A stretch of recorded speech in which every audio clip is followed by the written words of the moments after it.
안녕하세요 여러분, 반갑습니다. 저는 뉴탐스런 생명과학 1의 박소연입니다. 여러분들 오늘 59강 강의 오프닝은요, 주제를 뉴탐스러운을 마무리하며로 잡았습니다.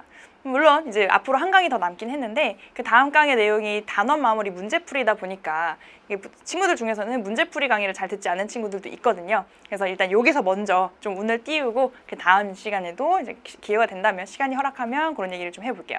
일단은 여러분들이 이 1학년 또는 2학년 동안에 이렇게 뉴탐스런이라는 긴 흐름의 강의를 한번 이제 완강을 했다면 다음에 수능 준비를 할 때도 굉장히 큰 힘이 될 거예요. 단단히 기본기를 다져놓고 그 다음에 이제 수능 준비로 넘어간다라고 생각하시면 되고요. 이번 한 해 동안 얼만큼 생명과학 1에 대한 준비를 했는지 모르겠습니다. 그래서 여러분들 중에는 상담을 좀 하거나 아니면 수강후기 게시판을 좀 보다 보면 공부를 한다고 했는데 그런데도 성적이 좀 안 나온다. 기억, 니은, 디귿 보기 중에 꼭 한 개는 잘 모르겠어서 헷갈려서 그것 때문에 틀리는 경우들이 있다라고 얘기를 하거든요. 여러분들 공부는요, 어떤 과목을 공부했다. 그러면 내가 이거를 더 이상 어떻게 더 공부할 수 있을까라는 생각이 들 때까지 공부를 해야 돼요. 그래서 이 정도면 됐겠지 하면은 공부가 덜 된 거고요. 내가 도저히 질려서 더 이상은 못하겠다. 더 이상 내가 이렇게까지 공부를 해야 되나 라는 생각이 들 때까지 하셔야 그게 완벽하게 공부가 됐다라고 얘기를 할 수 있습니다. 단적인 예를 한번 들어보면 얼마 전에 직전에 배운 질소의 순환 한번 예로 들어볼게요. 여러분들 아마 대부분은 그 강의 듣고 문제풀이까지 해서 대략의 내용은 알 텐데, 자, 여러분들이 이 앞에서 칠판에 서서 선생님처럼 모르는 친구들에게 처음부터 쭉 설명을 한다고 한번 생각을 해봅시다. 교재 보지 않고요. 그러면 과연 처음부터 끝까지 흐름대로 쭉 설명을 모든 과정을 해낼 수 있을까 하는 거를 점검을 해보시라는 거죠.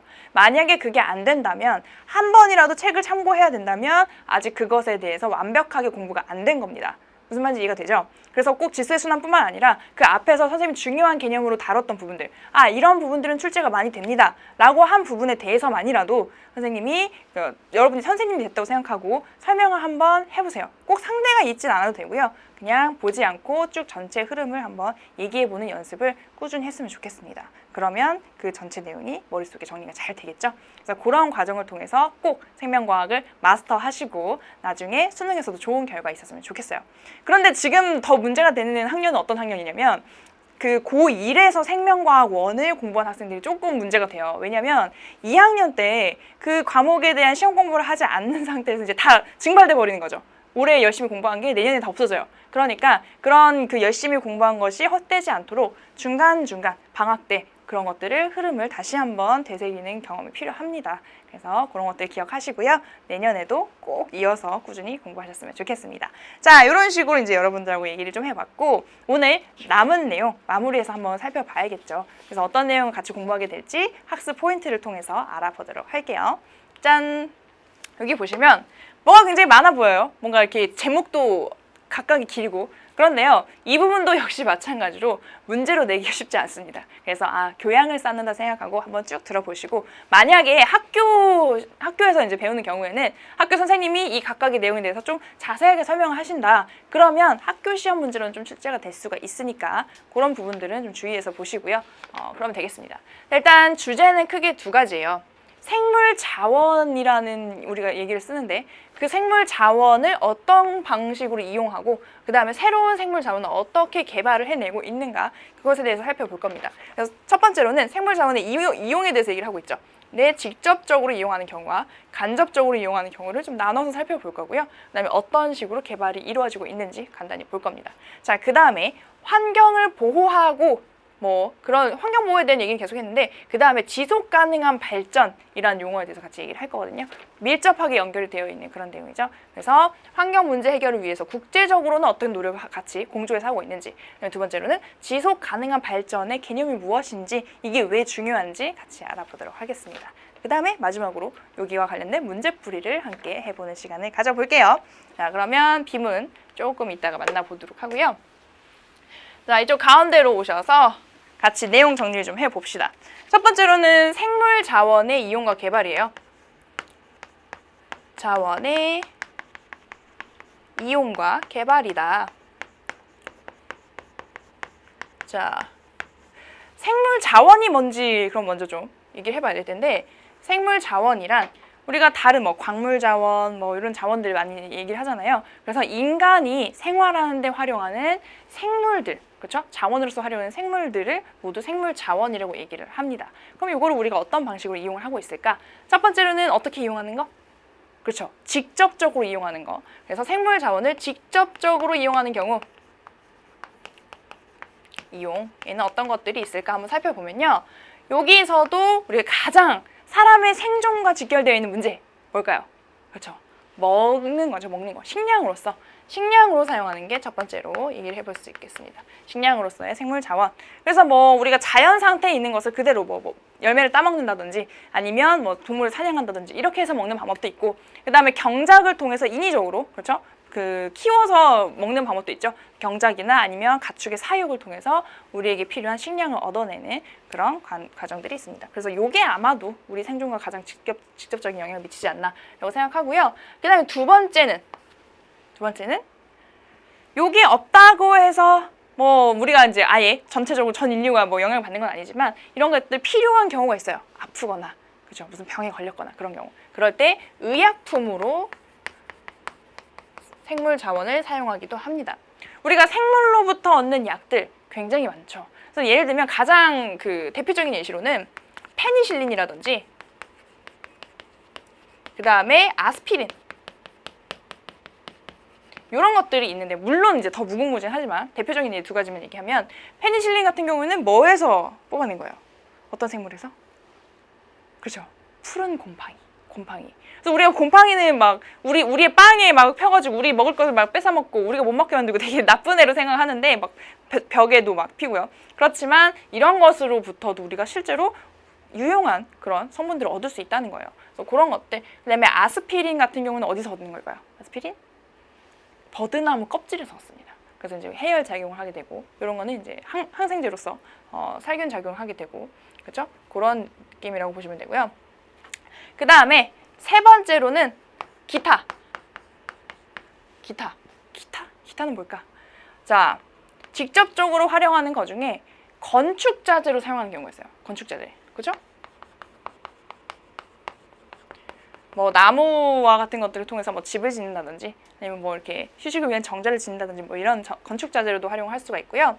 그 다음에 또 뭐가 있냐면 뭐 섬유를 가지고 옷을 만들어서 활용하는 것도 직접적으로 이용하는 예시라고 볼 수가 있겠죠. 자, 그 다음에 또 뭐가 있을 수 있습니까? 펄프를 가지고 종이를 만든다든지 뭐 이런 것들 다양한 예시들 우리 책에 나와 있는데요. 다른 것들로는 또 뭐가 있어요? 화석 연료로 사용하는 것도 있다. 천연가스나 석유, 석탄 같은 거를. 이것도 적어볼까요? 화석 연료로 사용하는 것들. 이것도 직접적인 사용의 한 예시라고 볼 수가 있겠습니다. 자, 이런 식으로 한번 정리를 해볼 수가 있고, 두 번째로는 직접적이 아니고 어떻게? 그렇죠. 간접적으로 이용하는 경우가 있을 수 있겠죠. 간접적인 이용이다.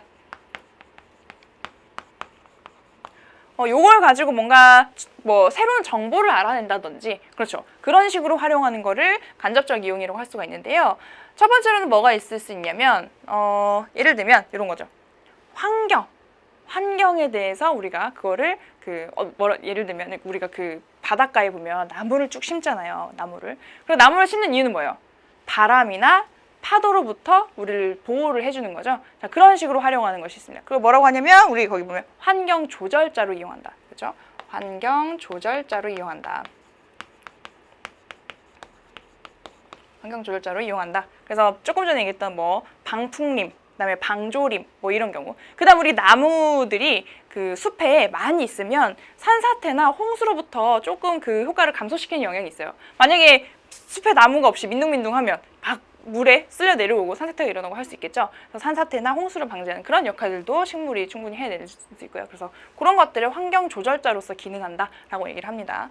자, 그다음에 두 번째는 뭐가 있냐면 여러분들 이 간접적인 이용. 우리가 예전에 언제 그 지표종이라는 용어를 배운 적이 있는데, 지표종이 뭐였어요? 어떤 그 생물이 서식하는 환경을 좀 가늠할 수 있게 해주는 것이 지표종이라고 했거든요. 그래서 그런 식으로 지표종으로서 이용하는 방식이 있다. 지표종, 그렇죠? 지표종의 예시로는 뭐가 있어요? 예시로 저번에 대표적인 지으류 얘기를 했었죠. 지으류는 뭐에 대해서 굉장히 민감하다? 이산화황에 대해서 민감하거든요. 그래서 그 대기 오염이 심각한 곳에서는 살아남을 수가 없고 생존이 좀 불가능합니다. 그래서 지유류가 나타난다는 얘기는 대기 오염의 정도가 심하지 않다는 얘기겠죠. 이런 식으로 그 환경 조건에 대한 그 유출을 가능하게 하는 그런 식물들을 지표정의라고 얘기하고요. 지유류도 있고요. 한 가지 또 얘기를 하면 나팔꽃 같은 거. 나팔꽃. 나팔꽃은 산성비에 굉장히 민감해요. 그래서 그런 것들에 대해서 우리에게 정보를 주는 지표정으로서 이용할 수가 있다. 그 다음에 세 번째는 뭔가요? 여러분들 요거는 좀 잘 알 거예요. 뭘로? 관광 자원으로서 활용하는 거. 그렇죠. 관광 자원으로서 활용하는 것. 그래서 우리에게 휴식처를 제공하고 뭐 사진을 찍을 수 있는 배경이 되어준다든지 그렇게 우리 관광 자원으로서 이용할 수 있다 하는 것이 간접적인 이용이라고 볼 수가 있겠습니다. 이렇게 하는 것이 지금 이용에 대한 내용이었고요. 이제 개발에 대한 내용을 좀 얘기를 해보려고 해요. 그러면 이건 지워보고 개발. 자, 개발을 어떻게 하는가? 생물 자원의 개발에 대한 얘기를 해볼게요. 첫 번째로는 이미 있는 것을 찾아내는 것들이 있겠죠. 다양한 생물 자원을 개발한다. 그래서 첫 번째로는 다양한 생물 자원 개발. 뭐 그대로 읽어주는 것 같은 느낌이지만, 자, 있는 것을 찾아내는 방법이라고 보시면 돼요. 그래서 예를 들면 우리가 어떤 것들을 옛 선조들이 찾아내서 사용해왔냐면 식혜를 만들 때 엿기름을 사용하잖아요. 그 엿기름 안에 들어있는 아밀레이즈라는 효소를 사실은 사용하는 거거든요. 그런 식으로 우리 생물 안에 들어있는 효소를 이용해서 생물 자원으로서 이용을 하고 있다. 또 하나의 예로는 우리 책에 극한 효소를 소개하고 있는데요. 극한 효소가 무엇이냐?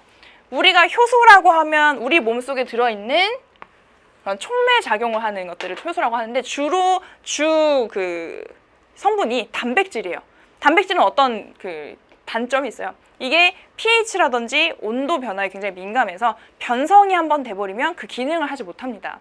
그런데 일부 생물 종들, 특히 원액 생물의 한 종류인 고세균 같은 경우에는 그 굉장히 극한 지역에서 사는 애들이 있어요. 펄펄 끓는 온천물이라든지 막 얼음 속이라든지 뭐 이런 부분에서 사는 그런 생물들이 있는데, 극한 지역에서 산다는 얘기는 그 환경에서도 작용할 수 있는 효소를 갖고 있다는 얘기거든요.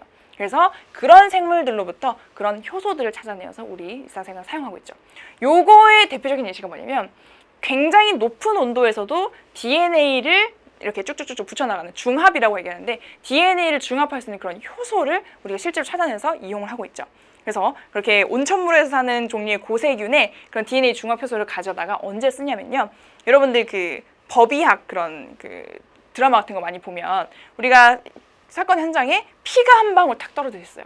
아니면 머리카락이 하나 딱 떨어져 있었어. 그러면 거기서부터 DNA를 추출해서 이것이 누구 것인지를 찾아내야 되는데, 사실 그 시료의 양이 굉장히 적기 때문에 충분한 DNA를 확보할 수가 없거든요. 그러니까 그거를 그 인공적인 방법으로, 우리가 실험적인 방법으로 증폭을 시켜요. 굉장히 많은 그런 카피를 만든다는 거죠. 근데 그걸 만들 때 DNA를 합성을 해야 되는데, 복제본을 만드는 거니까 DNA를 합성해야 되는데, 이게 그 만드는 과정에서 온도를 굉장히 높였다가 낮췄다가 높였다가 낮췄다가 반복적으로 이런 과정을 거쳐야 돼요. 근데 우리의 효소를 사용하면 이게 온도를 높였을 때 다 변성돼서 기능을 못해요. 그러면 매 단계마다 그걸 넣어줘야 된다는 얘기죠. 근데 그때 그런 고세균으로부터 얻은 그런 효소를 이용해서 계속 걔가 높은 온도에서도 작용하고 낮춰도 작용하고 뭐 그런 식으로 이용을 우리가 활발하게 하고 있는 거죠. 이런 것들이 앞으로도 많이 개발이 될 예정입니다. 자, 그 다음에 두 번째로는 있는 걸 쓰는 게 1번의 문제고, 두 번째로는 만들어내는 거예요. 실제로 재조합을 통해서. 그래서 유전자 재조합 또는 뭐 유전자 변형이라고도 얘기하고요. 해서 GMO 생물을 만드는 거죠. GMO. 유전적으로 재조합된 생물. 그렇죠? 그래서 유전자 재조합을 하게 되면 전혀 다른 종류의 종이 갖고 있던 유전자를 이렇게 도입해서 그 종이 발현할 수가 있게 됩니다. 예를 들면 굉장히 재밌는 예시가 뭐가 있냐면, 해파리가 바닷속에서 보면 은은한 빛을 띄어요. 형광색으로 이렇게 빛납니다. 그러니까 형광색을 띠게 만드는 그런 유전자를 갖고 있거든요. 그 유전자를 이렇게 가져다가 돼지의 초기 발생 단계에 넣어주면요, 돼지가 형광색으로 보여요. 형광돼지. 유전자 재조합의 대표적인 예시죠. 근데 이게 돼지한테만 되는 게 아니고 식물에서도 그런 유전자를 발현할 수 있어요. 왜? 우리는 공통조상으로부터 이렇게 뻗어나온 한 줄기씩이기 때문에 그런 유전 정보가 다 공용으로 이렇게 발현되는 경우가 있단 말이에요. 그래서 그런 식으로 식물에 이 유전자를 넣어주면 굉장히 사람들이 머리가 좋습니다. 그거 어떻게 활용을 하냐. 이 식물이 평소에도 그냥 쭉 형광색을 띠게 만들 수도 있어요. 그런데 그 형광 유전자가 특정 상황에서만 발현되게 조절할 수도 있습니다. 지금 유전공학이 굉장히 발달을 해서요. 그래서 언제 발현되도록 그 조치를 하는 사례가 있냐면, 우리가 지뢰를 전쟁할 때 심어 놓죠. 근데 지뢰가 어디 있는지 눈에 보이지 않잖아요. 그래서 지금은 뭐 지뢰 탐지기라든지 아니면 이렇게 쿡쿡 찔러보는 그런 방법을 통해서 그 지뢰 제거를 해왔는데, 이 식물을 이제 씨앗을 뭐 여기저기 널리 분포를 의심 지역에 하는 거죠. 그러면 그 지뢰 속에 들어있는 TNT라는 폭발 물질을 이제 이 식물이 접했을 때만 그 현광 단백질이 발현이 되게 만드는 거예요. 그러면 그 지뢰가 묻혀있는 지역에 사는 애들만 형광색으로 보이겠죠. 그럼 그게 하나의 신호가 되는, 이런 식으로도 무궁무진하게 활용이 되고 있습니다. 그리고 뭐 예를 들면 뭐 인슐린을 만들어낼 수 있는 그런 종류라든지, 아니면 그 복제 염소 중에서 우리 그 백혈병을 치료할 수 있는 그런 치료제를 만들어낼 수 있는 그런 그 염소라든지 그런 것들을 만들어낼 수 있다는 얘기예요. 그런데 유전자 재조합에 대한 우려도 만만치 않죠. 어떤 우려들? 그 효과를 아직 장담할 수 없다. 그것이 어떻게 될지 앞으로의 양상을 예측할 수 없다는 게 가장 큰 단점이 되겠죠. 지금 현재로서는 뭐 아무 문제가 없다고 하더라도 이게 이 유전자 재조합이 시행된 게 별로 되지 않았기 때문에 그 장기적인 효과를 장담할 수 없다라는 점에서 많은 사람들이 우려를 하고 있습니다. 뭐 그런 다양한 측면들에 대해서도 여러분들이 좀 고민을 해볼 필요가 있을 것 같아요. 그래서 생물 자원의 이용과 개발에 대해서는 이 정도로 얘기를 마무리하고요. 자, 그러면 다음 주제로 한번 넘어가 보죠. 다음 주제. 자, 보시면 큰 제목은 환경 보호와 지속 가능한 발전이라는 주제로, 환경 보호와 지속 가능한 발전이다.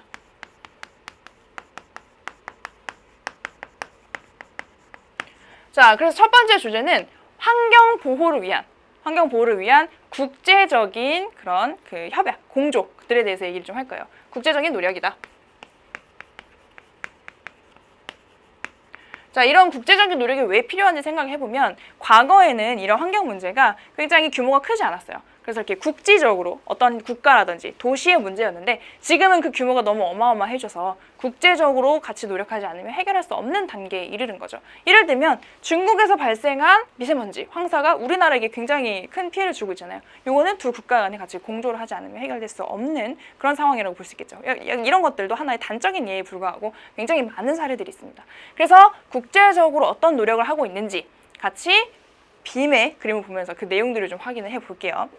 그래서 여러 나라들이 모여서 각종 협약들을 체결을 하게 되는데요. 이게 쭉 지금 보시면 각종 굉장히 다양한 협약들이 그 날짜, 그 시대 순서대로 배열이 되어 있습니다. 그러면 협약의 제목과 내용을 한번 살펴볼 텐데, 사실은 뭐 수능에서 이런 것들이 나오진 않고, 그 다음에 여러분들 학교에서도 선생님이 굳이 요거를 하나씩 언급하지 않으면 그냥 그 중요하게 생각하지 않으셔도 될 것 같아요. 근데 선생님들이 한 번씩은 다 읽고, 그 다음에 이제 수업을 하고 넘어갔다 그러면 한 번씩 봐야 되는 내용이라는 얘기겠죠. 선생님이 이렇게 열심히 요거를 하는 이유는 우리 책에는 뒤에 요 문제들이 나오기 때문에 그것을 해결하기 위해서 설명을 하겠습니다. 자, 첫 번째로 람사르 협약이에요. 1971년에. 뭐 연도까지 외울 필요는 없어요. 그냥 협약의 이름과 주요 내용만 연결시키면 됩니다. 람사르 협약은 굉장히 유명한 협약인데요.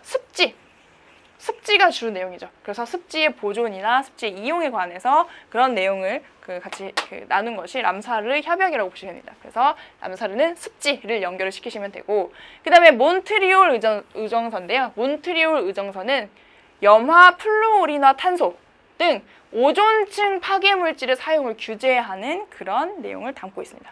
몬트리올 의정서.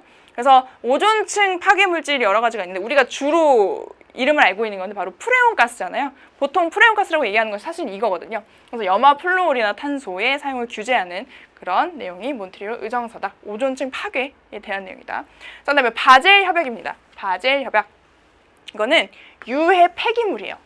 유해 폐기물들을 어떻게 처리하고 있냐면, 이제 돈이 많은 나라에서 비교적 이제 좀 가난한 나라에 이렇게 갖다가 주고 돈을 주는, 처리하고 뭐 그런 식으로 해결을 하고 있죠. 그래서 그런 것에 대한 유해 폐기물들을 국가 간에 이동할 때 어떻게 하면 좋을지 규제하는 그런 내용을 담고 있는 게 바젤 협약입니다. 그래서 개발도상국이 폐기물을 처리할 때 좀 지원해주는 그런 내용들도 담고 있고요. 바젤 협약 내용 한번 보시고, 그 다음에 여기 붙어있는 그 협약의 이름들은 그냥 어떤 그 지역의 명칭, 그 회의가 열린 지역의 명칭이 아니라 그 내용을 그대로 얘기를 하고 있죠. 그래서 기후변화 협약 같은 경우에는 뭐를? 지구 온난화를 막기 위해서 온실기체의 배출을 규제합니다. 온실기체. 근데 보시면요, 요거를 협약을 했어요. 협약은 뭐 이런 식으로 하자, 뭐 이렇게 건의하는 정도의 수준이라고 생각하시면 이게 어떤 방향을 구체적으로 제시하지 않거든요. 그래서 이게 효과가 별로 없었던 거죠. 유야무야 됐던 건데, 그래서 이 이후에 교토의정서라는 것이 합의가 됩니다. 교토의정서가 채택되는 거죠. 여기 보면 여기도 의정서가 있잖아요. 의정서는 협약보다는 조금 더 구체적으로 방향을 제시하는, 어떻게 뭐 이걸 시행을 할 것인지. 그래서 교토의정서를 채택을 했는데, 그런데 이게 문제가 됐죠. 그 이산화탄소 배출 그 양을 이제 규제를 했는데, 거기서 미국이 세계 최대의 이산화탄소 배출, 탄소 배출 국가인데 그 미국이 여기서 탈퇴를 합니다. 그러면서 그 의미가 많이 퇴색이 된 그런 경우라고 볼 수 있어요. 그러니까 국제적으로 다 같이 공조를 해야 되는 상황에서 어떤 이런 경제적인 이해관계가 얽히게 되면 그게 협조가 잘 되지 않기 때문에 그런 하나의 예시를 보여주고 있는 게 교토의정서의 내용이고요. 그 다음에 생물 다양성 협약 같은 경우에는 말 그대로 생물 다양성을 보존하기 위한 하나의 내용이 되겠죠. 그래서 생물들의 유전 자원을 보호하자 하는 내용들이 담겨 있습니다. 그 다음에 사막화를 방지하기 위한 협약, 말 그대로, 그죠? 사막화를 방지하기 위해서 국제적으로 노력을 하자 하는 그런 내용들을 담고 있다. 어려운 내용은 없고요. 그냥 간단하게 매치시킬 수만 있으면 되는 그런 부분이다. 그런데 여기서도 볼 수 있듯이 우리 책에 이런 환경 문제를 해결하기 위해서 국제적으로 노력을 하긴 하는데 굉장히 어려움을 겪고 있다. 왜요? 이렇게 이런 사례들. 국가 간의 이해관계가 충돌하기 때문에 이런 경제적인 문제가 굉장히 중요하게 작용하고, 그 다음에 사회 문화적인 측면들도 밀접하게 관련이 있어서 다각도로 이런 것들을 검토해야 된다. 그런 내용까지 책에서 다루고 있으니까 한 번씩 읽어보시면 될 것 같습니다. 자, 그러면 이 내용 이 정도로 마무리를 하고 이쪽으로 와서 자, 국제적인 노력을 한다. 이런 내용까지 얘기를 간단히 했고요. 그 다음에 이제 지속 가능한 발전에 대해서 얘기를 좀 해보려고 그래요. 지속 가능한 발전. 발전을 하긴 하는데 어떻게? 지속 가능하게. 그럼 뭐가 지속이 된다는 얘기일까요? 뭐가 지속이 된다? 그렇죠? 자연 환경이 대대손손 계속 지속될 수 있을 정도로 개발을 하자, 발전을 시키자. 이게 바로 지속 가능한 발전이겠죠. 그래서 요거에 대한 내용으로 첫 번째로 지속 가능한 발전을 통한 환경보호.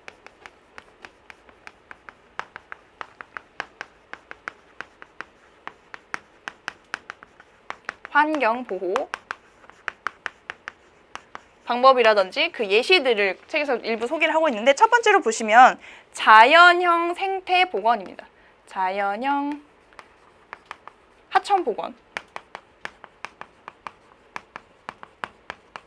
요즘 각 지자체별로 이 하천을 옛날의 형태로 다시 만들자, 이런 복원 움직임이 많이 일어나고 있죠. 그래서 요 선생님이 촬영하고 있는 이 EBS 건물 뒤에도 양재천이 있는데요. 여러분들 책에 양재천이 예시로 나와 있잖아요. 그래서 선생님 이제 벚꽃 피고 이럴 때 많이 거닐어 보면 굉장히 잘 조성이 되어 있습니다. 그래서 옛날에는 어떻게 만들었어요? 하천을 이렇게 딱 시멘트로 딱, 콘크리트로 딱 이렇게 만들었는데, 그러다 보니까 이것들이 이제 생물종 다양성들이 많이 떨어지고, 그렇죠, 자정 능력도 많이 떨어지고, 그렇기 때문에 이런 것들을 허물고 자연스럽게 이 주변에 뭐 습지라든지 아니면 수생식물들이 이제 있는 그런 초원이라든지 그런 것들로 그렇게 바꿔주는 움직임이 일어나고 있습니다. 많은 사례에서 성공적으로 여기 맞춰졌죠. 그다음에 두 번째로는 생태 도시.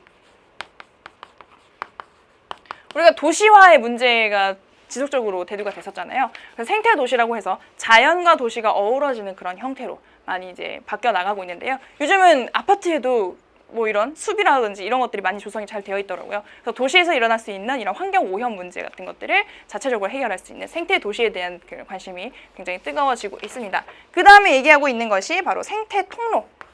생태 통로.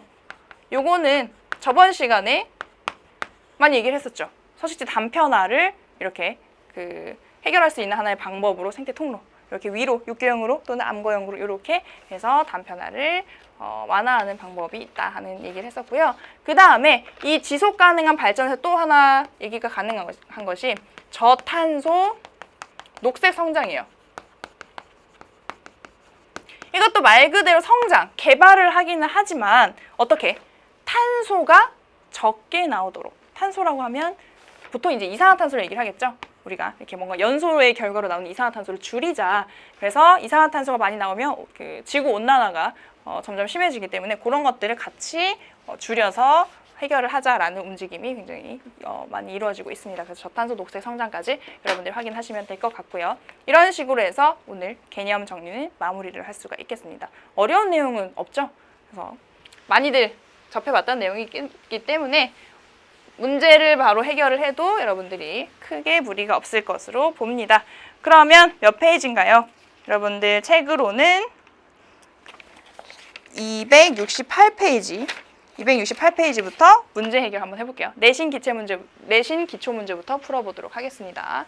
자, 여기 보시면 협약들의 내용들이 나오는데요. 국제적인 노력에 대해서 얘기를 하고 있죠. 그랬을 때 각각의 맞는 이렇게 그 보기의 번호를 좀 기호를 써 넣으라는 내용입니다. 한번 읽어볼게요. 생태계 보존 가치가 높은 습지 나왔네요. 습지 나오면 그렇죠. 람사르 협약이다. 습지.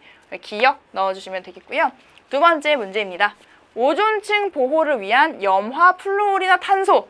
오존층은 뭐였죠? 여기서 찾아보면 그렇죠. 몬트리올 의정서가 오존층에 관련된 그런 내용을 언급을 했다. 그래서 리을 이렇게 되겠고요. 세 번째, 유해 폐기물의 국가 간 이동을 규제했다. 유해 폐기물? 그러면 그렇죠. 바젤 협약입니다. 니은. 자, 4번. 지구온난화를 막기 위한 온실기체 배출을 규제한 것은 여기서 뭐예요? 이게 기후변화에 대한 협약이죠. 이렇게. 그래서 디귿으로 넣어주시면 되겠고요. 5번. 생태계 보존을 위한 생물들의 유전자원을 보호한다. 그럼 여기서는 그렇죠. 생물 다양성 협약이 되겠습니다. 비읍. 자, 그 다음에 6번. 사막화를 겪고 있는 아프리카 지역 국가들의 사막화 방지를 위한 사막화 방지 미음.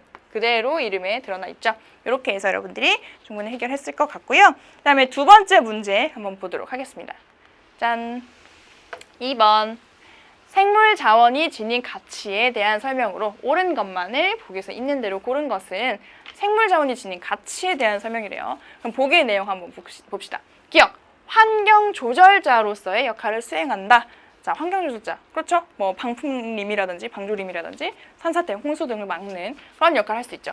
그럼 환경조절자로서의 역할을 수행하는 거는 직접적인 거예요? 간접적인 거예요? 뭐였어요? 그렇죠. 간접적인 이용의 한 사례였죠. 간접적인 이용이다. 그런 것들도 부가적으로 같이 정리를 하고요. 니은, 삶을 지속할 수 있도록 식량을 공급한다. 그렇죠. 맞는 설명입니다. 옳은 설명이라고 볼 수가 있고요. 요거는 어떤 이용? 직접적인 이용이다. 그렇죠? 식량으로 이용하는 것은 직접적인 이용이라는 거 이렇게 써놓고 디귿, 관광 자원으로 활용할 수 있으며 인간에게 휴식처를 제공한다. 그렇죠. 그럴 수 있죠. 생물 자원이. 그래서 이것도 맞는 설명인데 관광 자원으로 이용하는 것은 직접적이에요, 간접적이에요. 어머, 자, 분필을 떨어뜨렸는데, 자, 이것도 간접적인 방법입니다. 간접적인 이용. 자, 이렇게 해서 기억, 니은, 디귿이 모두 맞기 때문에 5번이 답이 될 수가 있겠죠. 5번으로 체크해 주시기 바랍니다. 자, 다음 문제 3번 볼게요. 3번을 보면 뭔가 표에 내용들이 많이 나와 있는데 일단 표는 생물 자원으로서 생물 다양성의 가치와 생물의 이용 분야를 나타낸 거래요. 그럼 이용 분야를 한번 봅시다. 누에고치를 가지고 비단을 만든다든지 목화를 가지고 면섬유를 만든다든지 그리고 조금 전에 얘기했던 것처럼 푸른 곰팡이에서 페니실린 항생제를 얻어낸다든지 이런 것들 지금 뭘로 사용하고 있냐면 이건 뭐 의약품이고요.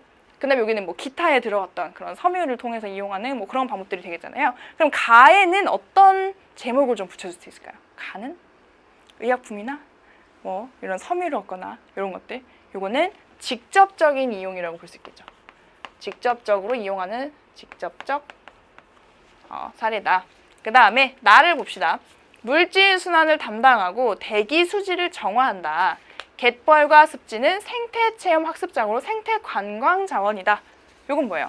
관광자원이라든지 이렇게 뭐 수질정화 이런 쪽으로 이용하고 있는 것은 우리가 바로 이건 환경조절자로서 역할을 하는 거고요. 그래서 이건 간접적인 이용이다.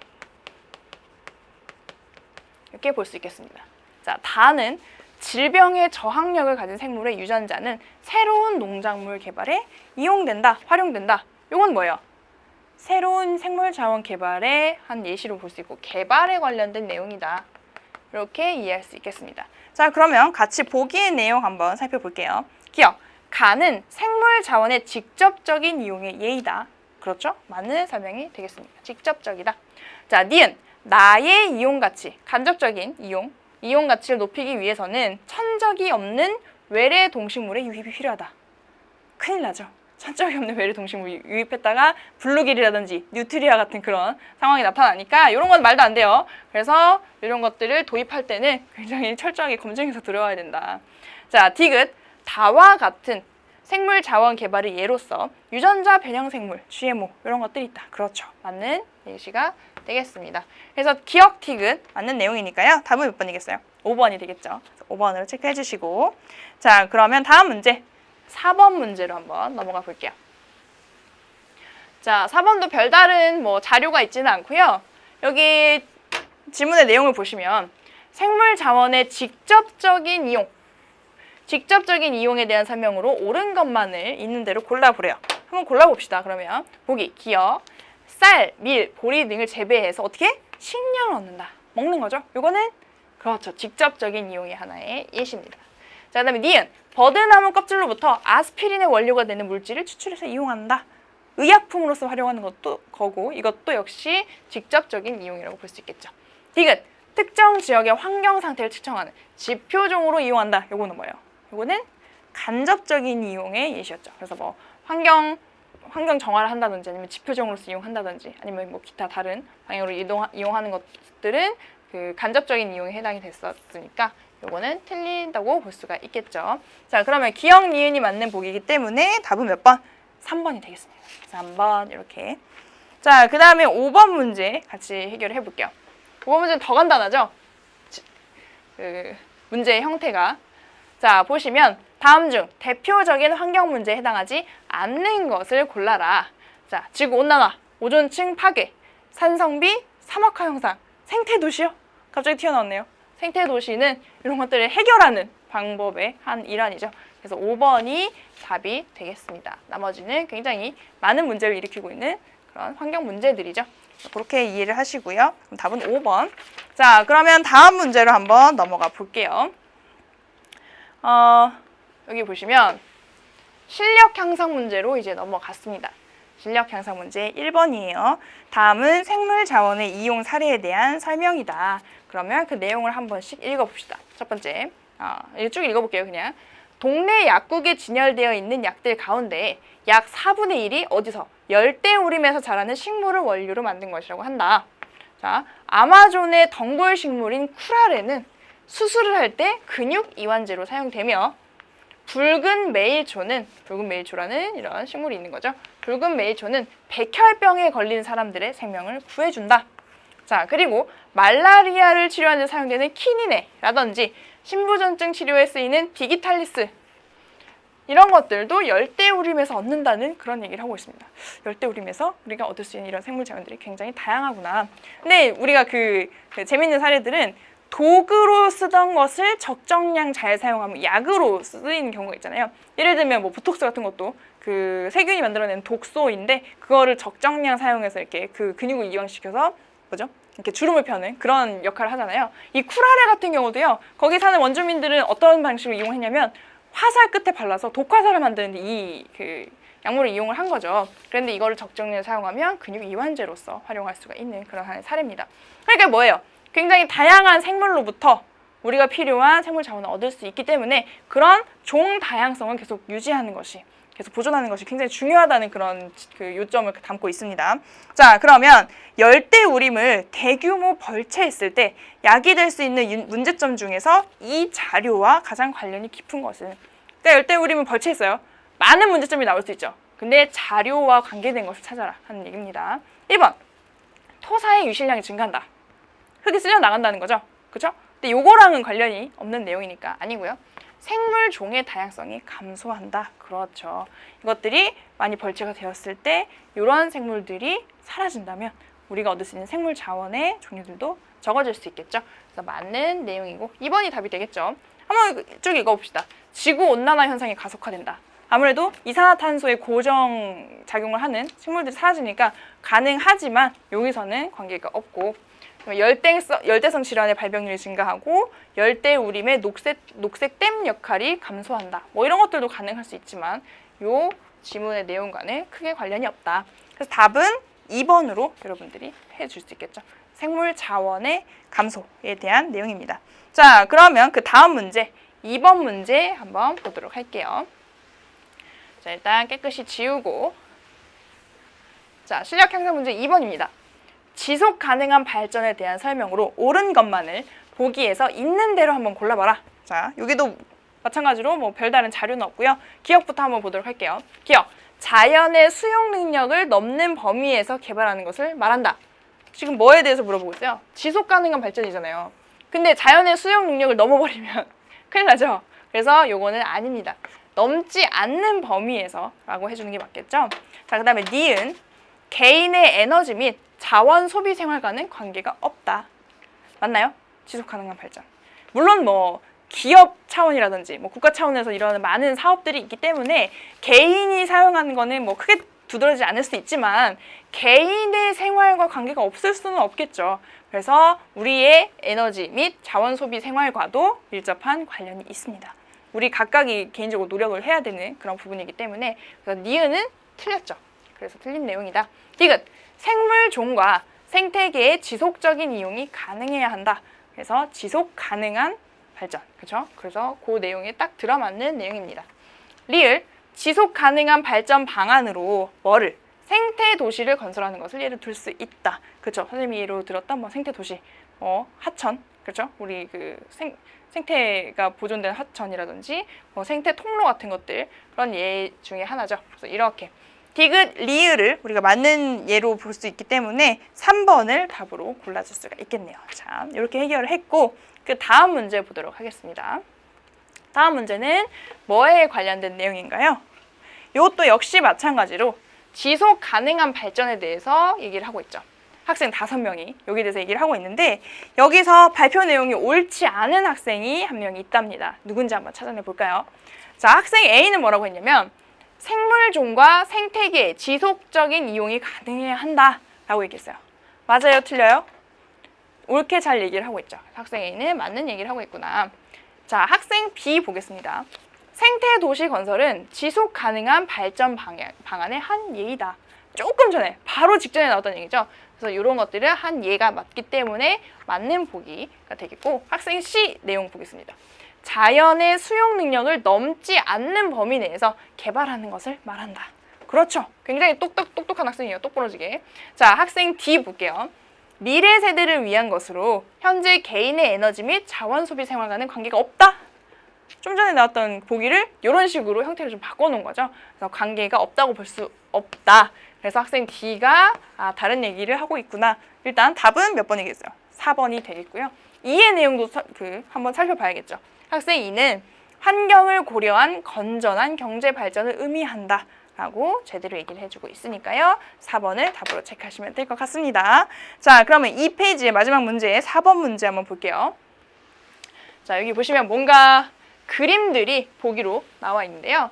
문제는 뭐냐면 전기를 생산하는 다양한 발전소의 형태들이래요. 그렇죠? 수력, 화력, 태양광, 풍력, 태양열 이런 것들이 있는데 이 중에서 저탄소 녹색 성장에 가장 부적합한 것을 찾아봐라. 저탄소란 얘기는 탄소 배출량을 줄이자. 양을 줄이자는 그런 취지죠. 그런데 여기서 탄소를 마구 뿜어내는 화력 발전이 여기 들어가 있어요. 그래서 이건 탄소 배출량을 늘리는 방향이기 때문에 2번이 가장 부적합하다. 이 중에서는 그렇죠. 그렇게 생각을 할 수가 있겠습니다. 연소를 통한 CO2 발생. 우리 언제 얘기했냐면 우리 앞서서 물질 순환 얘기할 때 탄소 순환 얘기하면서 연소도 하나의 영향을 주는 요인이 될 수 있다. 이런 얘기를 했었어요. 자, 그러면 다음 페이지 문제 보도록 할게요. 5번입니다. 5번. 자, 여기서 무슨 얘기를 하고 있냐면 다음은 유전자 변형 생물 GMO에 대한 설명이다. 한번 내용을 볼게요. GMO에는 백혈병 치료제를 생산하는 흑염소. 선생님이 그 형질 전환 염소에 대해서 얘기했었는데 백혈병 치료제를 생산하는 흑염소. 그다음에 비타민 A가 풍부한 황금쌀. 좀 색깔이 더 노래요, 이 쌀은. 그다음에 성장이 매우 빠른 연어. 유해 미생물의 오염을 억제하는 유산균. 병충해에 매우 강한 옥수수. 이런 옥수수는 어떻게 만드냐면 이것도 세균에 있는 유전자를 뽑는 건데요. 유전자를 뽑아서 이렇게 넣어주면 이 옥수수를 먹는 그 곤충들, 해충들이 죽어요. 먹으면. 그래서 원래는 그런 식으로 살충제를 이렇게 약으로 해서 뿌리는데 그러지 않고 아예 식물이 자체적으로 그런 물질을 만들어내게 설계를 한 거죠. 그래서 이런 것들. 그다음에 독성 물질을 흡수하고 저장할 수 있는 나무. 그러면 환경이 이제 정화가 될 테니까. 이런 것들이 있다. 이들은 인간의 생활에 도움을 줄 수 있지만 안전성이나 생물 다양성에 미칠 영향에 대한 불확실성 등의 측면에서 위험할 수도 있다는 양면성을 다루고 있습니다. 그래서 여기까지는 무슨 내용이에요? 그래서 GMO에 대한 예시들을 쭉 얘기를 하고 있다가 마지막에는 이런 우려가 되는 바를 얘기를 하고 있죠. 자, 그럼 보기의 내용 한번 보도록 할게요. 보기에서는 뭘 골라야 되냐면 GMO의 긍정적인 측면들을 고르라고 요구를 하고 있습니다. 그럼 기억 한번 봅시다. 생태계를 교란시키는 생물을 만들 수 있다. 긍정적인가요? 아니죠. 교란시키면 안 돼요. 그래서 기억 아니고요. 니은 인간이 원하는 특징을 가진 생물을 만들 수 있다. 아, 그렇죠. 인간 위주죠. 우리가 봤을 때 긍정적인 거니까 사실 이거 맞는 보기라고 되어 있지만 이게 정말 생태계 측면으로 봤을 때 긍정적인 건지는 잘 모르겠어요. 네, 인간의 관점으로 봤을 때는 여기서 맞는 보기로 다루고 있습니다. 우리에게 필요한 특징, 원하는 특징보다는 필요한 특징으로 좀 고쳐볼까요? 자, 디귿, 인간에게 필요한 의약품을 생산하는 생물을 만들 수 있다. 그래서 디귿도 맞는 보기로 다루고 있죠. 그래서 니은 디귿에서 4번을 정답으로 해주시면 되고요.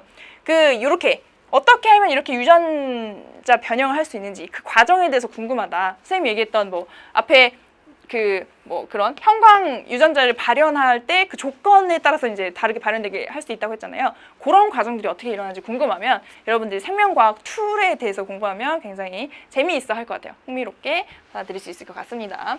이렇게 해서 5번 문제 확인을 했고 다음 문제 6번입니다. 6번. 자, 봅시다. 지속 가능한 발전을 통한 환경 보호와 관련이 있는 것만을 보기에서 있는 대로 골라라. 지속 가능한 발전이죠.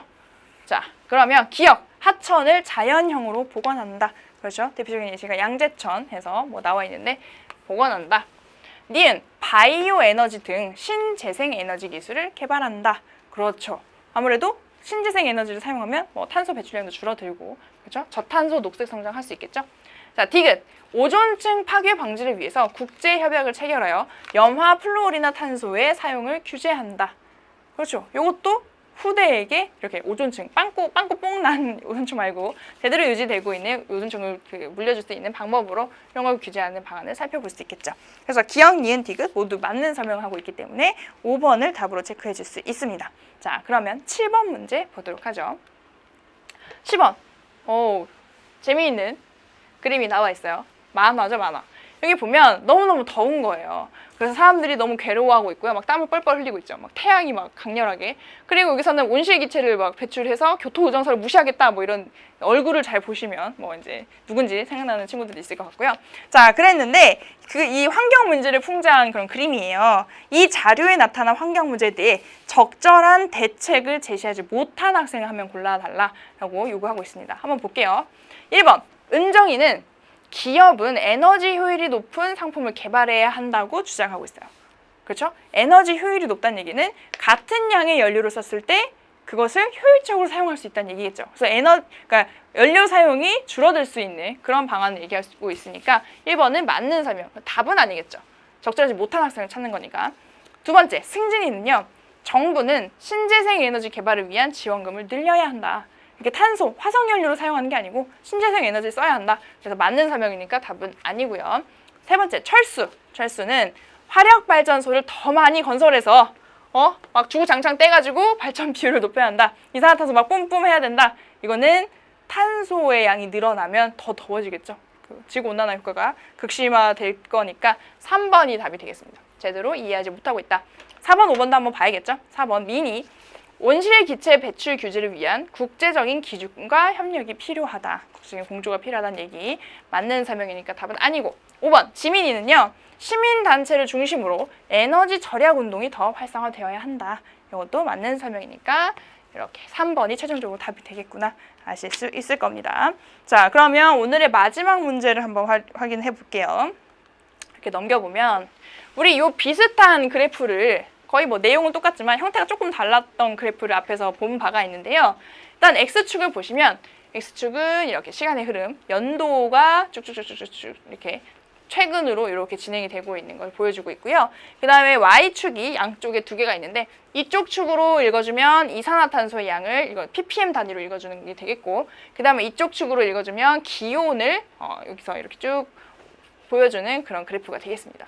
그래서 봤더니 경향성이 1880년부터 2010년까지의 데이터가 나와 있는데 기온이 뭔가 오르락내리락 많이 변동이 있긴 하지만 전체적으로 이렇게 상승하는 그런 경향을 보여주고 있고 이건 이산화탄소량, 이게 이산화탄소량이군요. 이산화탄소량이 전체적으로 쭉 상승하고 있고 그 다음에 지구 기온이 이렇게 또 올라가고 있는 그런 그래프를 보여주고 있습니다. 저번에 우리가 봤던 거랑은 조금 이제 반대로 나와 있네요.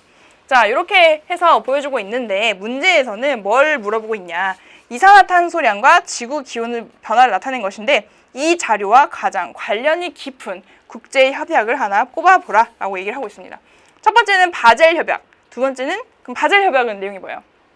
바젤 협약은 이런 유해 폐기물의 이동과 처리에 관한 그런 협약이 바젤 협약이었고 두 번째로는 람사르 협약, 이거는 내용이 뭐였어요? 습지, 그렇죠? 습지를 보존하고 습지를 어떻게 이용할 것인지에 관한 그런 내용을 담고 있었고 세 번째 기후 변화 협약, 그렇죠?